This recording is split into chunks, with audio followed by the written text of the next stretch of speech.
আসসালামু আলাইকুম প্রিয় শিক্ষার্থীবৃন্দ, আশা করি সবাই ভালো আছেন এবং সুস্থ আছেন। আপনাদেরকে শুভেচ্ছা ও অভিনন্দন জানিয়ে আজকের এই ক্লাসটি শুরু করতে যাচ্ছি।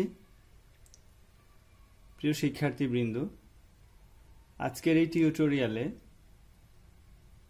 আমরা দ্বিতীয় অধ্যায়ের আরো কিছু গুরুত্বপূর্ণ টপিক সম্পর্কে জানব। প্রথমেই আমরা জানব কম্পিউটার নেটওয়ার্কিং সম্পর্কে।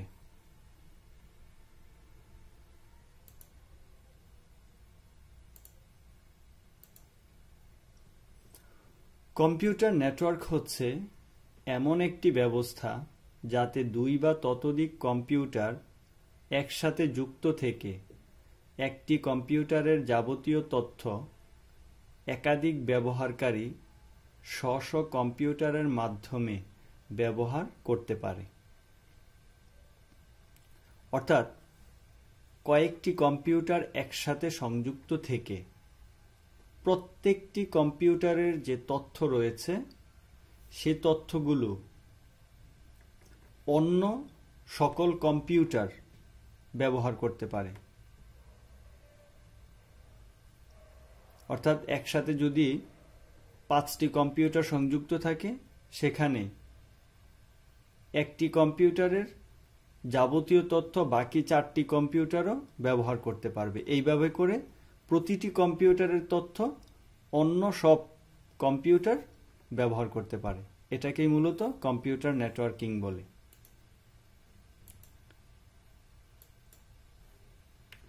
তারপর হচ্ছে নেটওয়ার্কের উদ্দেশ্য ও সুবিধাসমূহ। কম্পিউটার নেটওয়ার্কের মূল উদ্দেশ্য হচ্ছে পরস্পরের কম্পিউটার সম্পদকে ভাগাভাগি করে ব্যবহার করা এবং তথ্যের আদান প্রদান করা। অর্থাৎ কম্পিউটার নেটওয়ার্কের মূল উদ্দেশ্যই হচ্ছে এক কম্পিউটার থেকে অন্য কম্পিউটারের যেই তথ্য রয়েছে সেই জিনিসগুলো যেন ব্যবহার করা যায়। নেটওয়ার্কের প্রধান সুবিধাগুলো হলো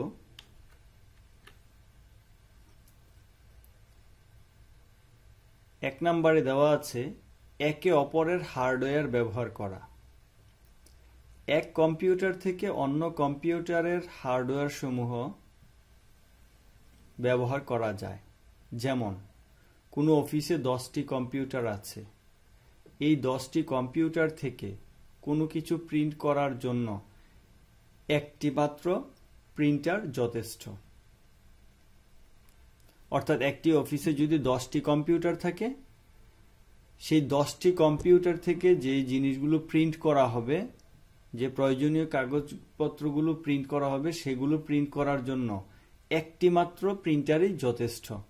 এখানে 10টি কম্পিউটারের জন্য 10টি প্রিন্টার প্রয়োজন নেই। এটাই হচ্ছে কম্পিউটার নেটওয়ার্কের সুবিধা, অর্থাৎ হার্ডওয়্যার রিসোর্স শেয়ার করা। তারপরে হচ্ছে একে অপরের সফটওয়্যার ব্যবহার করা।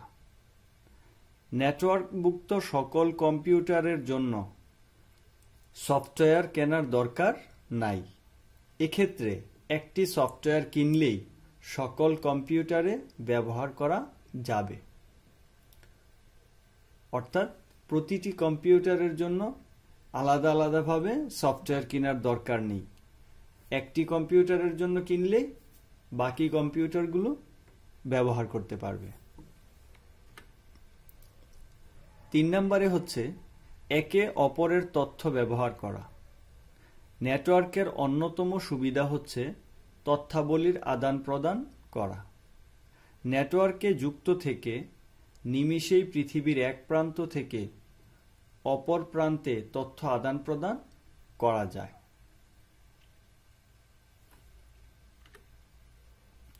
তারপর হচ্ছে নেটওয়ার্কের প্রকারভেদ।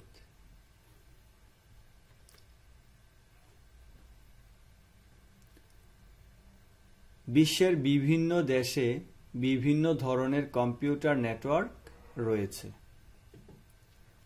আকার, আকৃতি, দূরত্ব বা ভৌগোলিক বিস্তৃতির উপর ভিত্তি করে কম্পিউটার নেটওয়ার্ককে 4 ভাগে ভাগ করা যায়, যথা পার্সোনাল এরিয়া নেটওয়ার্ক, যেটাকে আমরা সংক্ষেপে প্যান বলে থাকি। তারপর হচ্ছে লোকাল এরিয়া নেটওয়ার্ক, এটাকে সংক্ষেপে বলা হয়ে থাকে লেন, LAN, লেন। তারপর হচ্ছে মেট্রোপলিটন এরিয়া নেটওয়ার্ক, এটাকে সংক্ষেপে বলা হয় ম্যান। তারপরে হচ্ছে ওয়াইড এরিয়া নেটওয়ার্ক, যেটাকে সংক্ষেপে বলা হয় ওয়ান। প্রিয় শিক্ষার্থীবৃন্দ, এই হচ্ছে